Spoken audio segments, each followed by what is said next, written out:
Allah Đalešanuhu je naš stvoritelj, on nas je stvorio, onda on kao naš stvoritelj najbolje poznaje što će nas učiniti sretnim i ono što će nas učiniti nesretnim, ono što je dobro po nas, ono što će nas učiniti boljim i ono što će nas oslabiti. Zbog toga, kada nam je nešto propisao ili zabranio, to je radi našeg dobra. Kada čovjek napravi neku mašinu, i ako je ta mašina neprocjenjive vrijednosti, ukoliko ne postupimo po proizvođačevim uputama, mašina će oslabiti i na kraju se pokvariti. فَمَنِ اتَّبَعَ هُدَايَ,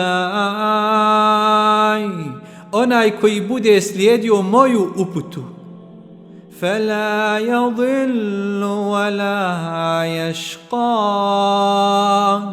on neće zalutati i neće nesretan biti ukoliko ne budemo slijedili Allahovu uputu.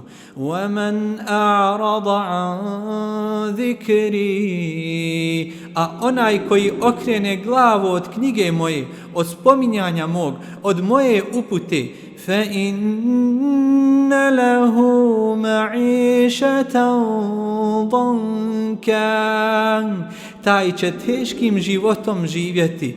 وَنَحْشُرُهُ يَوْمَ الْقِيَامَةِ أَعْمَى, i na sudnjem danu ćemo ga slijepimo živjeti. Tada će svog gospodara upitati: قَالَ رَبِّ لِمَ حَشَرْتَنِي أَعْمَى, gospodaru moj, zašto si me slijepo oživio? وَقَدْ كُنْتُ بَصِيرًا, a na dunjaluku sam vid imao. Allah će mu odgovoriti: قَالَ كَذَلِكَ أَتَتْكَ آيَاتُنَا فَنَسِيتَهَا, dokazi naši su ti dolazili, ali si i ti zaboravljao, zanemarivao.